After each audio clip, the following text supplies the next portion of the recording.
بسم الله الرحمن الرحيم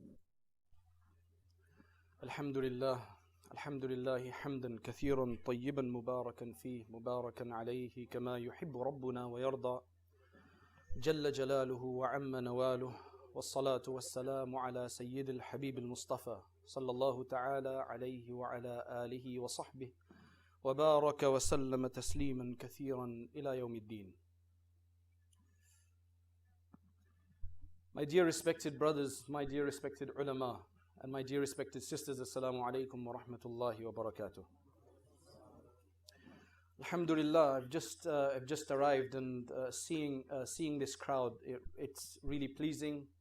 It's about time that we got together under this banner, if not under any other banner, at least under this banner. And it's about time that we began to respond in a proactive way, to some of the allegations that have been taking place. Now, mashallah, I think the ulama before me, they've already probably covered a number of different angles. And the ulama that are to speak after me, they'll cover a number of the remaining angles. I'm going to go off on a bit of a tangent, and I'm going to speak about something that's normally not spoken about. And that is a whole different dimension of this multifaceted personality, Imam Abu Hanifa rahimahullah. See, majority of us, in fact probably all of us, know him as the great faqih, the great Imam of fiqh and jurisprudence. Very few of us know that he was actually a mutakallim or a theologian, an alim or a scholar of usuluddin, a scholar of the fundamentals of faith, before he was a scholar of fiqh and jurisprudence. And that's the angle I want to speak about, because this personality was a person with qabiliyah. He was a person with ability, a God-given potential, which also gained acceptance and qubuliyah. You see, because each one of us has some qabiliyah, has some ability. The big question is that qabiliyah going to be attaining qubuliyah as well? And that's what's important. Because when you look at the Hanafi madhab and its proliferation throughout the countries, where you can safely say that 50% of the Muslim world, even till today, are followers of the Hanafi school of fiqh, despite the fact that the Hanafi school did not originate in Mecca or Medina Munawwara, but it originated in Kufa. It originated in current day Iraq. Kufa, part of the extended Muslim empire during the time of Umar and Uthman radiyallahu anhum. That is where this originated. When I say as a madhab, obviously the knowledge was brought by the Sahaba from Mecca and from Medina Munawwara to Kufa. It had numerous Sahaba there. Kufa had numerous Sahaba. Now, Abu Hanifa rahimahullah, this was a genius of a personality. When he met with Imam Malik rahimahullah, Imam Malik said, when asked to describe Imam Abu Hanifa, he said that this is such a man that if he says that this pillar, if he claims that this pillar is made of silver or gold, for example, then laqama bihujjatihi. He will be able to establish the evidences that will prove such a thing. I mean, this man was a genius. According to some ulama, they said that he was so intellectual that even in his standing way and in his process of sitting down, you could just see that this man was an amazing intellectual, because in the way he did everything. So first he starts off as a businessman, because that's what his family heritage was. His family heritage was in business as a trader, and thus he begins as a businessman, and mashallah, a successful businessman. It looks like anything he touched turned to gold, as we say. So he starts off as a businessman. He's not 14 or 15 years old. He's matured. He's probably in his 20s or so. And one day he goes past Hamad ibn Abi Sulaiman rahimahullah, the great muhaddith of the time, the great faqih of the time, the jurist of the time. And Hamad just looks at him and he says that, who do you go to? Who do you go to? Now, in the lingo of the students and the people of knowledge, it was like, which teacher are you studying by? Because it wasn't like today where you've got, where you have to call somebody like me from London to come and speak in Birmingham. It's ridiculous, right? You had local scholars in multitudes, great experts in each area. And basically that's the kind of thing that we need for this Muslim community to really thrive. And Allah subhanahu wa ta'ala give us the tawfiq. So he asked, who are you going to? He said, I'm going to such and such a trader. And he says like, that's not what I'm asking you about. Now he must have noticed something in Imam Abu Hanifa for him to have asked this question. He said, that's not what I'm talking about. I'm saying, which scholar do you go to, which majlis do you go to for your knowledge? And he said, I don't go to a majlis for knowledge. He said, I think you should, because I see a sign of intellect in you. Hammad had insight, he had firasa, he had great foresight, and he put him on the right track. And according to many, this was the inspiration for Imam Abu Hanifa undertaking his studies. He was a successful businessman. He was able to modify his process in his business such that others would be able to take care of it while he went into studying. Initially, the first thing he started to study was not fiqh, was not jurisprudence. He started to study the usul of the deen. He started to study the fundamentals of the faith. He began to study the theology, the tawheed, and everything related to that. And his focus was on debating with the sectarians of his time. His focus was on dealing with the heretical groups of the time, the Mu'tazila, the Murji'ah, the Khawarij, and the Qadariyah in their various different forms, the proponents of absolute free will, the Jahmiyyah, and so on and so forth. Now, he lived in Kufa. Kufa was considered to be a place of turmoil as well, earlier on as well, because you have to remember, Hussein radiallahu anhu was deceived by some of the people of Kufa. So Kufa has history as well. But Basra was a place where many of these sects grew, where many people with deviant ideologies grew. I mean, there's places right now that are like that as well. I mean, I don't want to say Birmingham is a place like that, but there's places they've just got this propensity, this kind of potential to just harbor sectarian ideas. You know, I don't know why that case is. You know, and I think Allah subhanahu wa ta'ala should protect Birmingham. Anyway, and all the other cities, you should protect all of us.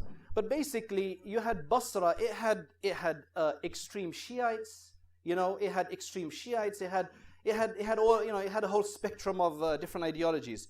So Imam Abu Hanifa himself says that I went into Basra 27 or more times.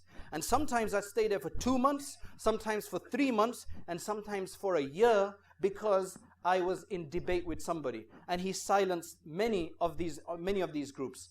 I mean, this man was just such a genius. I mean, you've all heard the famous story. You know, you've all heard the famous story that an atheist, he wanted a debate with Imam Abu Hanifa, and Imam Abu Hanifa said, okay, meet me in such and such a place at such and such a time. And the atheist is there with a whole group of people, spectators and so on, and there's no Imam Abu Hanifa. Finally, Imam Abu Hanifa comes late, and then he tells this long story. Right? I'm sure you've all heard that story. The long story is that I was coming and there was a stream or a river in between and I couldn't get over, and then suddenly I saw this tree fall into the water on its own, and it made itself into a raft, came in front of me, I got on top of it, and it took me across. And the atheist is just looking at him with absolute disbelief. And then Imam Abu Hanifa said, well, if you can't even agree with this and you can't believe in this, such a small miniature action, then a micro action, then how can you believe that this entire dunya, the universe, the heavens and the earth, the sublunary and the supralunary world can work without a creator, without a maker, in the macrocosm of things? When you hear that story, it just doesn't go according to his fiqh. It just doesn't, you know, when you normally hear that story, you think he's a faqih, what's he doing dealing with an atheist? But now it's put in perspective, because he was a scholar of aqidah before he was a scholar of fiqh. And I'm going to read a few quotes here. I mean, he himself says that Imam Abu Hanifa himself says that I studied kalam so deeply that I reached a status where people would gesture to me, they'd point to me with their fingers in awe. They're like, that's the man. You know, that's the man who can debate anybody. That's the man who convinces them. That's the man who beats them in their, you know, in their debates, and he convinces them. We used to sit close. He said that we used to sit close to the class of Hamad ibn Abi Sulaiman. Now he tells the story here, right? He tells a story here of his conversion to fiqh, right? And I think it's very important for us to understand this. That you're thinking, why am I talking about this? Well, the reason is that when you understand that this person is a comprehensive personality, a very multifaceted individual, such that he's a master of any science that he touches, then how can you think that he only knew 15 hadith? I mean, that's just such an absurd thing to say, right? Doesn't matter who said it, because when he touches aqidah, he becomes a master in that. I mean, he could have started a school, but there was no need for a school at that time. All he had to do was go and go and debate with these people, right? But he solidified his foundation in that. And then he touches fiqh, and he becomes an absolute master in that, such that until today, 1400 years or so later, you've got half of the Muslim world that follow him, or that follow his interpretation. I mean, this was no ordinary man. So then, after that, when he focuses on hadith, you think he's going to be left with like 15 hadith? Come on, man, is that a joke? Right? That's what we really need to understand today, to understand his comprehensive personality that Allah subhanahu wa ta'ala had gifted. Now, there's a number of, sorry about this. There's a number of scholars, for example, Muwaffaq, he relates in his Manaqib from Abu Hafs al-Saghir, that Abu Hanifa studied kalam. He debated with the people until he became proficient and a master in it. Zaranjari says that Abu Hanifa would lead a class in Aqeedah. He would lead a class. I mean, he was a teacher of Aqeedah. Before studying under Hammad, he had a class in Aqeedah. He also relates through Harithi that Abu Hanifa said, I was possessed of the skill in theological debate, and a period of time passed like this. The people of argumentation and debate were mostly in Basra, for which I entered Basra more than 20 times. Sometimes I would stay for a year. I mean, he left everything and he's going there for the establishment of the truth. I would stay there for a year, sometimes less and other times more. I would debate with the various groups, the Khawarij, the Ibadiyya, the Sufriyya, and the groups of the Hashawiyya. Then he relates how he turned to jurisprudence. Now, there's two stories that's related about him turning to jurisprudence. One is that a woman came to him one day, and she asked him a question. She said that, what is the sunnah way of a husband divorcing his wife? So he said, I don't know, but go to Hamad ibn Abi Sulaiman, the faqih, the jurist, ask him this question. When you get a response, then come and inform me as well. She came back and she informed him that Hamad ibn Abi Sulaiman said that when a man wants to divorce his wife, according to the sunnah, he should divorce her during her purity period, in which he has not had any sexual intercourse with her, and then after that he should let her be like that until 3 menstruation cycles pass, and then on the third one, after she has had a ghusl, a bath, out of her third menstruation, then she is free to go and marry somebody else, and that's the way of the sunnah. Imam Abu Hanifa, he says, I've got no need now for these classes and for these debates in Aqeedah. He took his shoes and he went and he sat in the class of Hamad ibn Abi Sulaiman. And in a very short time, he says that whenever Hamad ibn Abi Sulaiman would explain anything, would explain a mas'ala, would explain a ruling or an issue, I would memorize it. I would memorize his words. And the next day when he would be asking, what did I say yesterday? Half the people would make an error, and I would know exactly what he said. After a short while, Hamad said that this special place, he gave him a special place, and nobody should sit here except Hamad ibn Abi Sulaiman. Except Abu Hanifa, Nu'man ibn Thabit, rahimahullah. Now, Imam Abu Hanifa, he excelled in such a way that even while his teacher was alive, Hamad, he could have started his own classes. I mean, this man was of a very high caliber. He could have started his own class, but out of respect for his sheikh, he didn't. When the sheikh passed away, there was nothing else that people could do except to push him forward to be the teacher, and that's when he began to teach. And then he created all of these great imams like Imam Abu Yusuf and Imam Muhammad al-Shaybani and Imam Zufar and Imam Hassan and a number of others, Waqi ibn al-Jarrah, and numerous others were in his gathering. Abdullah ibn al-Mubarak, Fudayl ibn Iyad. I mean, you had a massive group of 30 scholars that were with him. And Waqi ibn al-Jarrah later said that, how can you say that Imam Abu Hanifa makes a mistake? If he was to make a mistake, he's got 30 specialists, people proficient in their knowledge around him. If he makes a mistake, they'll direct him in the right way. Because you had Fudayl ibn Iyad, some of the greatest ascetics. You had Abdullah ibn al-Mubarak, some of the greatest muhaddithin, and again another ascetic, right? Mujahid, alim. I mean, just an amazing man again. And then you had Zufar, and you had Imam Muhammad, and you had Imam Abu Yusuf, and you had so many others. The thing about the Hanafi school is that it's a community effort. It's an effort of a majlis of at least 30 to 40 scholars. And it says that sometimes they would debate for 3 months on a particular issue if they could not agree on something. And afterwards they would just jot it down as, okay, Abu Hanifa says this, Imam Abu Yusuf says this, and Imam Muhammad says this. And that's why you have the differences of opinion in there. Whereas with the other madhabs, it's normally Imam Malik's opinions, right? It's the Imam Malik was a single man effort, And so was Imam al-Shafi, Imam Ahmad ibn Hanbal. Later, obviously, the school developed and it's not as simplistic as I'm making it, but the Hanafi school has great flexibility. But anyway, getting back to our point under discussion, Imam Abu Hanifa was a great mutakallim. Now, just as in fiqh, the Hanafi school is known for many hypothetical masail, which is that they would debate and discuss a number of issues that had not necessarily occurred yet, but would occur later on. They could just see the foresight. They could foresee them. And they discussed it. I mean, Hanafi school is uniquely known for that. In Aqidah issues as well, he did something similar, right? Because he was at such a great, he could see where the trends were going. He could see where the fitna was going. And he was able to deal with a lot of these things. That's why some people, they say that there's no way that the 5 books that are attributed to Abu Hanifa. Now when you look at Aqidah, Imam Abu Hanifa has 5 books that are attributed to him. He's got the Al-Fiqh al-Akbar. He's got another, which is sometimes called Al-Fiqh al-Akbar, sometimes called Al-Fiqh al-Absat. Right? The reason this book is called Al-Fiqh al-Akbar, fiqh means understanding, science, right? Learning, knowledge. Akbar means the greatest knowledge. The reason he wrote Al-Fiqh al-Akbar is to explicate and expound on the greater knowledge, which is of Aqidah, right? As opposed to Al-Fiqh al-Asghar, or the smaller fiqh or the lower fiqh, which is that of Masail and jurisprudence, which he then embarked on later on, right? So you've got Al-Fiqh al-Akbar. The other one is called Al-Fiqh al-Absat, which means the extensive knowledge, because it's a lot larger. Then he had Al-Alim wal-Muta'allim. And then the 4th book was his Risala, was his epistle to Uthman al-Batti, and I'll be referring to that later on. And then the 5th one was his Kitab al-Wasiyah. Now there is some, and I'd like to mention this because as soon as you go out here, somebody's going to say, well, these books were not Abu Hanifa, rahimahullah. So I want to explain that a bit. In terms of these books being Imam Abu Hanifa's or not, there's a difference of opinion about each one of them, right? Even the Orientalists would agree that Al-Fiqh al-Absat is definitely Imam Abu Hanifa's. And so is his Risala to Uthman al-Batti. Regarding the famous Al-Fiqh al-Akbar, that Maghni Sawi and Mullah Ali al-Qari has a commentary on the one that was translated recently. That one, there is a difference of opinion.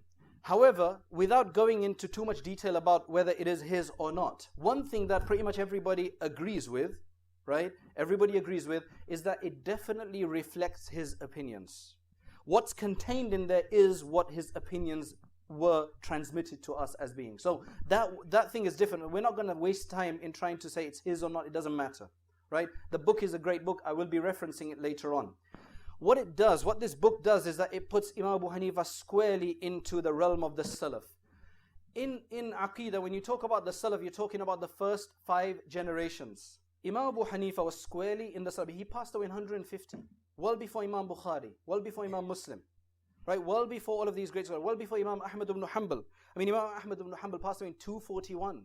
That's about 91 years after Imam Abu Hanifa, right? This man was of the Salaf, and he makes that very clear. In fact, I don't think even those people who like to slander Imam Abu Hanifa on other things, what they strangely do is they try to find every single point they can, right? In some places they'll use him against us, and in some places they'll basically slander him. It's kind of very strange the way people do this, because on the one hand, what they take is they take a few excerpts from his book, right? Where he says, for example, he says, ولا يقال إن يده قدرته ولا يقال إن يده قدرته أو نعمته لأن فيه إبطال الصفة, right? Imam Abu Hanifa says in his Fiqh al-Akbar that it should not be said that the hand of Allah is his qudra, his power, or his ni'mah, his bounty. Meaning you shouldn't explain it in the metaphorical sense, in the figurative sense. Because if you do that, then you are invalidating the attribute of Allah subhanahu wa ta'ala. He was on the manhaj of the Salaf. There was nobody that was the general trend at the time. That was the practice. That was the asl. That was the original way of dealing with any verse in the Quran. For example, where it talks about wherever you will face the wajh of Allah, the countenance, the face of Allah, right? If I'm allowed to translate it, like there's some people who are against even translating these words, but the majority do allow it, right? As long as you don't do any ta'wil. Now what happens, and I want to make this clear because this is where many people get confused. Some people will take this ibara, will take this text, and then they'll say to you that why do you do ta'wil? Now number one, every common person on the street, the common Muslim today doesn't go around doing ta'wil, right? Ta'wil means interpreting. So let me take a step back and explain this issue to you. Allah subhanahu wa ta'ala in the Quran, He's used a number of words. He said that the hand of Allah, right? For example, He says that Allah's hand is above theirs. In the hadith it says that Allah's hand is with a group. Yadullahi ma'al jama'ah. In another place it says that wherever you turn, you will face the countenance of Allah. You'll find the countenance of Allah, the wajh of Allah. So you got a number of these things. Now what happened is that you had some literalists, right? Some mujassima, right? Anthropomorphists you call them. What they did was they took this and they said, well look, you know Allah is got a form like a human form, right? Because He says it. I mean, la hawla wa la quwwata illa billah. They missed the main ayah. The main ayah is laysa kamithlihi shay, which governs all of this, which is that there is nothing like unto Allah. So if Allah is saying something in the Quran which gives you an impression in our mind, because shaitan's always there to try to misguide us, that gives you an impression that there's something else like Allah, that Allah has a hand like the hand of the people, la hawla wa la quwwata illa billah, then you must remember that that's not the case, because you must have absolute tanzih and transcendence. You must think Allah above all of these things. So you've got these terms. So you had this extreme group who said that. You had another group, right, who initially they were complete mujassima. But after Shaykh al-Islam ibn Taymiyyah rahimahullah, and I'm going to give him that because he was a great Imam when it came to fiqh and things. When it comes to aqeedah, many people had many problems with him, and people went as far as doing takfir. I mean, we're not going to go that far, right? But in terms of fiqh, he was a master. I mean, in terms of aqeedah, there were a number of things that many of the great ulama said that he stumbled on. And one of these is what gives rise to many problems today. Many of the polemics today are based on that. Now, after his time, you had less overt mujassima. It was like taken underground. A study will show that afterwards it became more hashawiyya, or crypto-anthropomorphists, hidden anthropomorphists. And that is basically people who will insist. Now listen to this very carefully. Let me explain the method of the Salaf, the true first generations.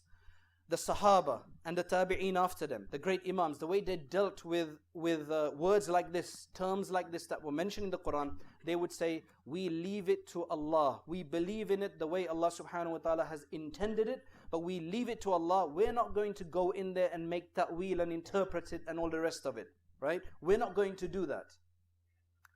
Now, today you have people who say that the method of the Salaf was not that, but it's a different method. They said that the method today, that was the method of the Salaf according to them, they're projecting this onto the Salaf, onto the true Salaf, is that you must think, you must believe that that this word yadun or wajhun is literal. It's haqiqah. That Allah has a hand. We're just not going to describe it. Some of them went as far as saying, and Ibn al-Jawzi, Abu al-Faraj ibn al-Jawzi, the great Hanbali scholar who alhamdulillah was not on the Hashawiyya path, he said, my skin, my hair stands on end when I hear some of my fellow Hanbalis saying that you can say that Allah subhanahu wa ta'ala has a face, He has a hand, He runs, because all of these things are mentioned in the Quran or Sunnah, but you can't say He's got a head. I mean, can you imagine telling that to a crowd? What you're literally doing is that you're making them visualize a form. You can say He's got a face, you can say He's got this, that, but you can't say He's got a head. What kind of a creature are you trying to create? La hawla wa la quwwata illa billah. Why do you even need to get to this level? I mean, the Salaf never spoke about it at that level, right? I mean, some of these deviants went even further, right? But I'm just going to focus on what the focus is today. The way of the Salaf is that you just leave them the way they are. You consign their knowledge to Allah subhanahu wa ta'ala. What these people say is that no, if you just consign the matter to Allah and you say we don't know what it means that the Quran has terms that are useless, that are redundant, superfluous, that there's no meaning to them. In order for the Quran to have meaning, you must establish a literal meaning. So when it says hand, He's got a hand. When He's got a face, He's got a face. But we're going to say it's not like the face of the human beings. It's not like the hand. Why do you even go that far? As I said, it kind of went underground. Instead of being clearly Allah's got a hand, He's got a face, He's like a human form. They went underground to say, they take you right there and then they stop. It's very difficult, believe me, because the shaitan is always there. When you try to kind of envisage that He's got a hand, but it's not like the human being hand, it's just a place not to go. Now the later scholars of the Ahlus Sunnah wal Jama'ah, the Ash'aris and the Maturidis, I'll go into that a bit very, very soon. But what they said, what happened is that because of the fitna created by these mujassima, those who gave Allah a form, people began to question. You see, once you create a suspicion in the minds of people, curiosity in the minds of people, then shaitan takes over, right? So they had to give something to the people to hold on to. So they thought very hard. So the Khalaf, the later scholars, they agreed among themselves that out of the many interpretations, because people are asking for an interpretation, and they won't just sit back and say, okay, leave it to Allah, right? Because there was just so much development in people's thoughts, and they became a lot more philosophical, and they were not so simple anymore. Imam Ghazali mentions that the people who will go fastest into paradise will be the bala, the simple people who don't, who don't question much of these things. I've had people who come and they want to convert to Islam. You sit them down and you ask them, like, ask your questions. Some people, they've got numerous questions. There was one brother, he came to every single one of our bayans in the masjid, every single program. He was more regular to the programs in the masjid than any of the other Muslims in the area. And it was only after 7 months that he knocked on my door after Asr one day and he goes, I'm ready now. Right? But then there's other people I've had, I'm like asking, do you have any questions? Because it's not a good idea to just throw everybody into Islam and they don't know what they're doing and then they go back out, because that's worse. Right? إِنَّ الَّذِينَ آمَنُوا وَالَّذِينَ ثُمَّ كَفَرُوا ثُمَّ آمَنُوا ثُمَّ كَفَرُوا. You don't want that. You want them to have an educated entry into Islam. But there's some very simple people who don't care about this kind of sophisticated ideologies and so on. They've got, their hearts are clean, their hearts are clear, they're pure, they're sound, qalbun salim. They just enter into the faith. Right? So that's what Imam Ghazali mentions. But what you had Islam spread through Persia. Right? You had a lot of philosophy, Greek philosophy, peripatetic philosophers coming in, Neoplatonic ideologies and so on and so forth coming in. People had questions. So the ulama said, we can't just tell them to leave it now. So what they decided, some of these great scholars of the Ash'aris and the Maturidis, what they decided is that we will try to give an interpretation. And some of this they actually related from Ibn Abbas radiyallahu an. يَوْمَ يُكْشَفُ عَنْ سَاقٍ وَيُدْعَوْنَ إِلَى السُّجُودِ فَلَا يَسْتَطِيعُونَ. Surah Noon, Allah subhanahu wa ta'ala, Surah Al-Qalam, Allah subhanahu wa ta'ala mentions that in the Quran. Ibn Abbas radiyallahu anhu does interpretation there. He explains what he gives an interpretations for the word saq, which literally means shin. Right? So they weren't completely doing something new. They weren't innovating something completely new. They made it very clear that to follow the method of the Salaf, which was that just leave it to Allah, that is the safest course. That is the safest course. But in light of today's fitna, in the curiosity that people have, and in the deviancy, in the direction of deviancy they're going, we are allowing some amount of ta'wil that's appropriate, rather than some kind of strange redundant ta'wil that makes Allah subhanahu wa ta'ala a creature that, la hawla wa la quwwata illa billah, that anybody could kind of fabricate in their minds. So they allowed it, but all the time they stressed. Now this is, I'd like to clarify that most of the Hanafis are normally from the Maturidi school. Okay? Right? I don't want you to go out there and make a big fitna about this. Alright? If you've never heard about it before, I don't want you to make a big fitna. What are you, brother? Maturidi, Ash'ari? I don't want you to do that. Because it doesn't matter. As long as you've got the correct aqeedah, that's what's important. Alright? So I don't want to make this another point. But I know that there's going to be people who will confuse you. All the Ash'aris are deviant. In fact, when you got these, type on the internet, mashallah, it's proliferated with these dictionaries and encyclopedias of the deviant groups. And one of them is always the Ash'aris and the Maturidis. And the Hanafis and the Shafis and the Malikis and the Hanbalis. Right? And it's just like these are dal, mudil, and these are this, that, and the other. That's why I'm trying to explain this. Normally, when you look at the Maturidi, what happened is that when the group like the Mu'tazila, now this was another group, right? This was another group. They had an idea that what you had to do was, if the human being thought that something was good, then Allah has to also think that thing is good. And if the human being thinks that something is bad, then Allah has to also consider that thing to be bad. It's like the intellect of the human being is dictating on Allah what is good and what is bad. These are rationalists, right? And then what they try to do is they try to amalgamate right, combine Islam and Greek philosophy. Wherever it would be irreconcilable, they would take the philosophical point of view in many cases. That's why they said that you won't see Allah in the hereafter. That's impossible. It goes against the oneness of Allah that you could see Him. So they denied what's clearly mentioned in the Sunnah, in the Ahadith, that you will see Him like you see the moon on the 14th night. Right? So they denied that. And they had a number of other opinions. Another opinion they had was that if a mu'min, a believer, commits a major sin, then he's not a believer anymore. So what is he? Oh, he's not even a kafir. He's in between somewhere. It's called manzila bayn al-manzilatayn, the intermediate status between the two. Right? Then you had another group that went a step further. They said, and these were the takfiris, in a sense. They hated Muslims that didn't apply, that didn't adhere to their madhab and their way of understanding. Then they did kuffar, right? Now, the reason I'm mentioning all of these things, you might be wondering, why do I bring up this history? The reason is that there are remnants of all of these groups today. Not as an organized group, but there will be individuals. For example, there's a professor in University of UCLA, University of California, Los Angeles. He considers himself a Mu'tazilite. There's another British author who considers himself a Mu'tazili, right? You've got people who go around doing takfir of everybody. If you commit a major sin, it's like, you're not a Muslim anymore. You're wajibul qatl, or you're permissible to kill. In fact, it's obligatory to kill you. So you've got the takfiri groups as well. I'm not saying all of the people who go around doing takfir are the same. There's many shades in them, right? So you had this Khawarij. What they said was that any Muslim, any believer who commits a major sin, right, fornicates, steals, then they took him right to kufr. They said, forget this in-between status, this hybrid, right? He's a kafir, right?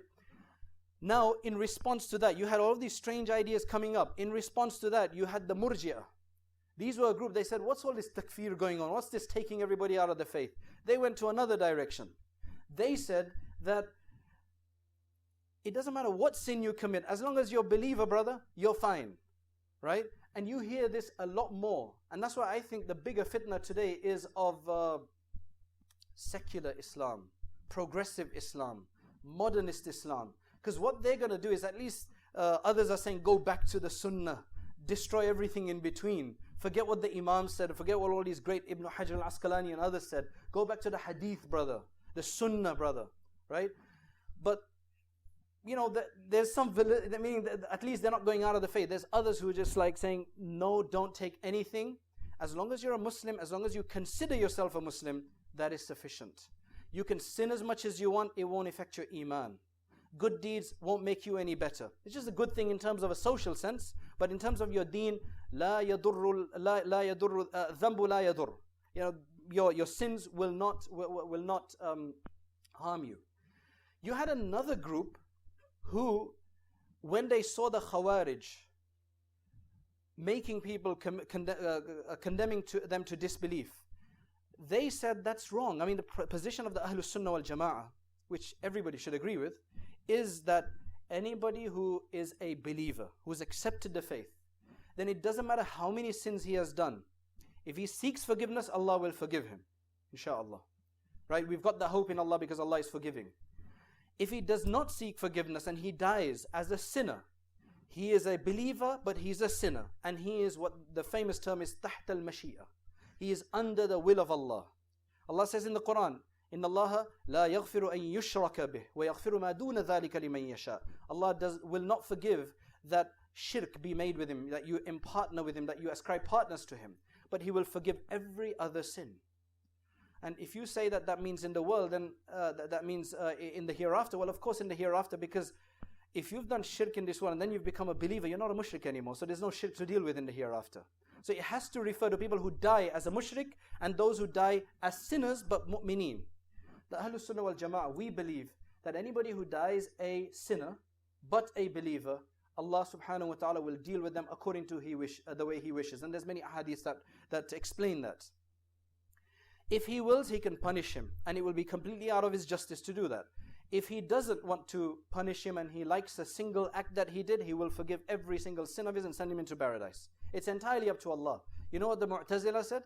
They said that Allah has to give you reward as much as you did only. He can't give you a bonus. He can't give you extra. He can't just forgive you. He has to punish you for your sin.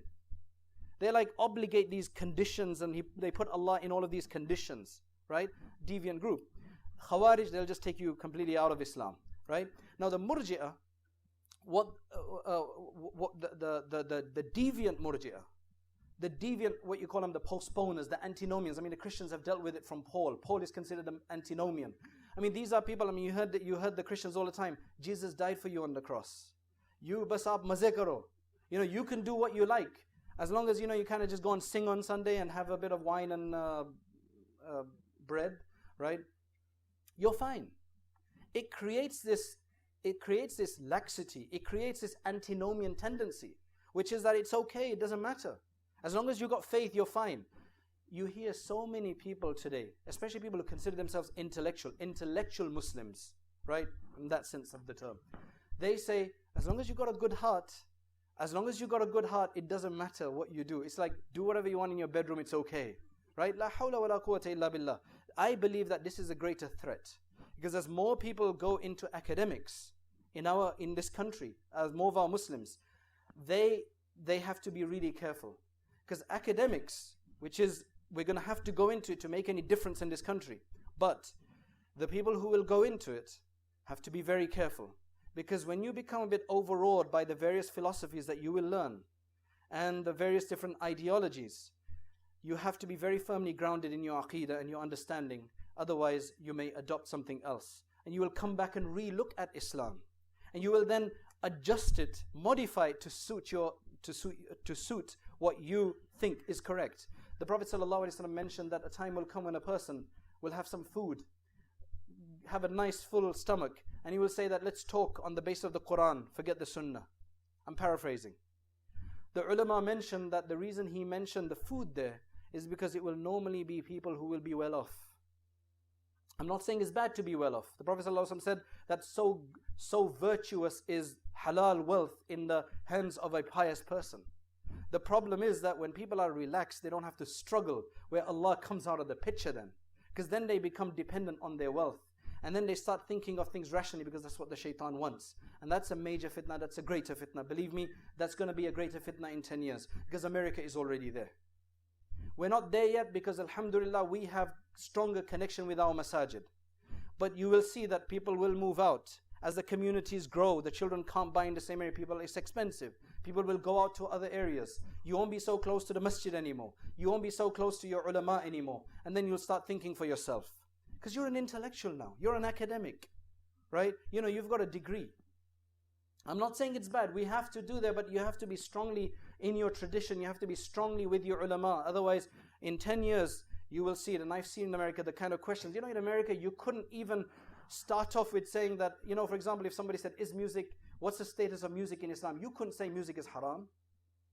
They just walk away. They think this guy doesn't know what he's talking about. You would have to start by first explaining the negatives of music, modern research and how it shows that music is harmful. Then after you've kind of explained it from a scientific point of view, right, and opened the door to their heart or mind, right, then you can say, and Imam Malik rahimahullah called it the batil. And by the way, it's also haram in Islam. Right? Seriously. This is a major problem that we have. This is a bigger problem that we have. And we have to really study these personalities greatly. So anyway, going back to Imam Abu Hanifa, we had this Murji'ah. Some people call Imam Abu Hanifa a Murji'ah. Now again, this is one of those things where they just try to find anything and everything. Okay, 15 hadith, they don't look at it rationally. This great man, great scholar of usul, great scholar of fiqh, 15 hadith, was he tricking the whole world? Is 50% of the world dumb, deceived? But I guess that's what they think anyway, right? You're talking about 40 million or more people in China. They're Hanafis. And they've been following this. You had the great scholars, great intellectual people like Tahawi, right? Who became a Hanafi because they saw in it what they thought was the closest to the Quran and the Sunnah. So now you had this Murji'ah. You see, when all this Khawarij problem happened, there were the Ahlus Sunnah wal Jama'ah, like Imam Abu Hanifa. He made it very clear. This is what he said. He says, وَلَا نَقُول, we don't say that أَنَّ الْمُؤْمِن لَا تَضُرُّهُ الذُّنُوبِ. We don't say that if a mu'min commits sins that it won't be harmful to him? Meaning, we consider sins to be harmful to a believer. وَلَا نَقُولُ إِنَّهُ لَا يَدْخُلُ النَّارِ. We're not going to say that he's never going to enter the hellfire, because that's what the Murji'ah said. That as long as you're a believer, you're paradise. You're saved. وَلَا نَقُولُ أَنَّهُ يُخَلَّدُ فِيهَا. But we also don't believe that they will be forever in the hellfire, as the Khawarij said. Right? And then he said, وَإِن كَانَ فَاسِقًا بَعْدَ أَن يَخْرُجَ مِنَ الدُّنْيَا مُؤْمِنًا. As long as he came out of the dunya as a believer with some faith, even though he was a fasiq, transgressor, and he was unrighteous. وَلَا نَقُولُ إِنَّ حَسَنَاتِنَا مَقْبُولَةً. We don't say that all of our good deeds are certainly accepted by Allah. It's up to Allah. Because when we do our good deeds, we ask then Allah to accept them. It's not like the Mu'tazila who like, you do a good deed, He has to accept them, He has to reward you. According to a meter. وَسَيِّئَاتِنَا مَغْفُورًا. Or that our bad deeds are definitely forgiven. We don't say that. It's up to Allah. كَقَوْلِ الْمُرْجِئَةِ. As the Murji'ah said, he makes it very clear what the Murji'ah said, and he distances himself from this. So how can Imam Abu Hanifa be a Murji'ah? I'll tell you, he was a Murji'ah, but not this Murji'ah. And this is where the confusion is. But people can't even investigate that. They take it from somewhere, and they just attribute it because it sounds bad. It's like when you're arguing with somebody, this is why arguments and quarrels are so bad. The Prophet ﷺ said that if you leave quarreling while you're on the wrong, Allah subhanahu wa ta'ala will give you a place on the outskirts of paradise. And if you leave arguing with somebody, even if you're on the right, you'll get a place in the middle of paradise or in the highest places of paradise. Because quarreling is so bad, even when you're in salat and the guy is next to you, you're going to be thinking of points about him, the way he prays or whatever, right? That's what argumentation does, and disputation. That's why it's just so bad in the deen, right? Those kind of raw polemics. So now, what happened is that the Ahlul Sunnah wal Jama'ah, those who are clear, because Imam Abu Hanifa made it very clear, he said that, what are these Khawarij talking about? Actions are not part of faith in the sense that if you don't do good deeds that you're a kafir. As long as you believe in your heart and you confess with your tongue, you are a believer. Yes, if you do good actions, your quality of faith is very, very good, right? And you got a lot of good deeds. The Khawarij was saying, no, the person goes out of Iman. It's like the person doesn't have Iman in his heart. So Imam Abu Hanifa said that, Iman is conviction in the heart and confession with the tongue. So what the Khawarij labeled Imam Abu Hanifa as a Murji'ah. He said, you're a Murji'ah. They said you are a postponer. Because you are saying that leave the decision to Allah. Because that's what we say. Leave the decision to Allah. So you're a Murji'ah. Because what Murji'ah means, people who put judgment behind them. Don't be judgmental. But it's not the extreme one. So that's why the ulama have separated the Murji'ah into two groups. The Murji'ah of the Ahlul Sunnah wal Jama'ah, which any great alim of any person of the Ahlul Sunnah wal Jama'ah would be a Murji'ah in that sense, because they won't insist that your sins will take you to hellfire. And then the second group are the Murji'ah of the innovators, the reprehensible innovators, right, which Imam Abu Hanifa speaks out about. So what happens is that Orientalists, they're the ones who are still talking about Imam Abu Hanifa as a Murji'ah and so on, because they like to discuss everything. So these people find that and say, Imam Abu Hanifa is a Murji'ah. And in their concept, the Murji'ah is one of the bad Murji'ahs. So that's where that problem comes from. So next time you hear that, inshallah, you'll be able to explain that Murji'ah just means to postpone, because the Ahlul Sunnah wal Jama'ah, as you also say that if you do a sin, it's under the will of Allah. That's what Murji'ah means, according to the Ahlul Sunnah wal Jama'ah. The sectarian Murji'ah, that's a whole different story. Now the other thing I want to explain is that normally it's the Ash'aris who are condemned. And the Murji'ah the Maturidis, they kind of get out scot-free. Let me explain a bit of history. In the time of the Prophet sallallahu alaihi wasallam, قُلْ هُوَ اللَّهُ أَحَدٌ, Surah Al-Ikhlas was sufficient. People were just so pure, the Prophet sallallahu alaihi wasallam being there, قُلْ هُوَ اللَّهُ أَحَدٌ was more than enough aqeedah. That was the aqeedah you studied. You didn't have all of these other questions. Where is Allah? This constant questioning of where is Allah, and brother, do you understand the three different types of tawheed? Do you believe in them? We should believe in all of the different types of tawheed, tawheedul uluhiyyah, rububiyyah, asma'ul sifat, but to have every person on the street know these things and be able to repeat them, at a bidding. It's like in France, if you're not a French person, you have to pull your identity cards out. It's like, brother, subhanAllah, I was sitting in the Rawdah of the Prophet sallallahu alaihi wasallam, and there was one of those guys that stand outside, protecting the grave, right? Mubarak. And this was a nicer person. He had a smile on his face, right?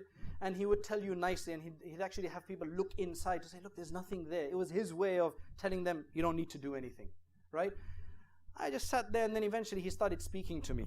And what happened is, within about a minute or something, if I remember correctly, he said, brother, ya akhi, ayn Allah?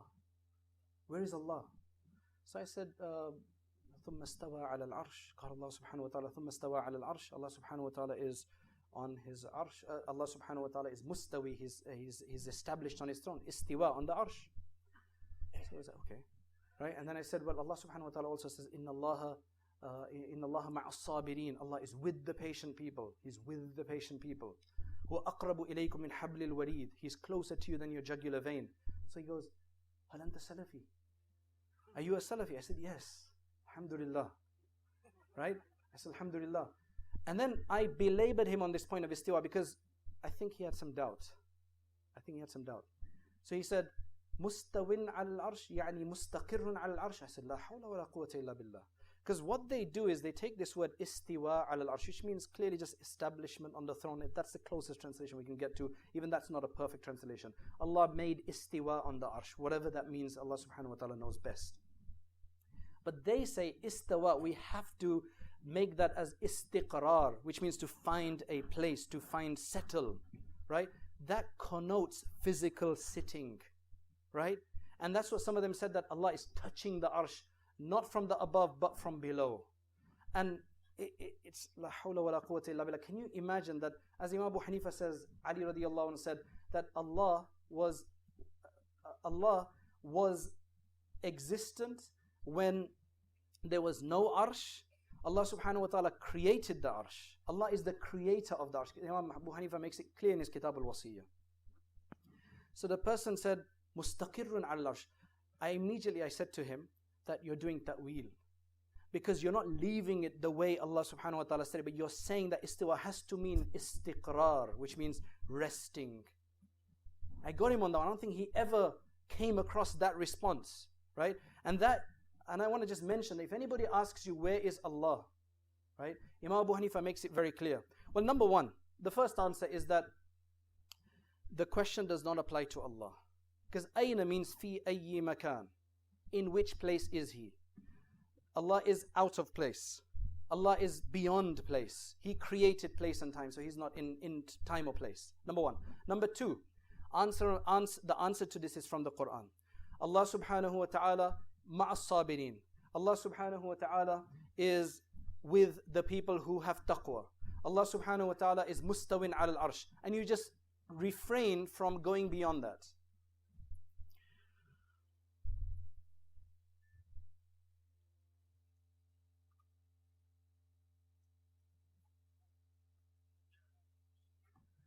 So clearly, just to finish off, now you understand this personality who was multifaceted, in the sense that he's not just a great faqih, which he became most prominent as, but he was also a great scholar of Aqidah. But according to the other story, he said that I noticed that it was just getting me into too many arguments. I was wasting a lot of time in that, and I found out that it wasn't a worthy cause to go into the argumentative side of it. So I left it and I went into the study of fiqh. Now, how can you call somebody like that to be ignorant of hadith? Any subject he touched, he became a master in that. Allah subhanahu wa ta'ala give us the tawfiq. Allah subhanahu wa ta'ala give us the understanding of this great Imam, and I'm sure we'll be enlightened a lot more by the shuyukh after me about Imam Abu Hanifa's position.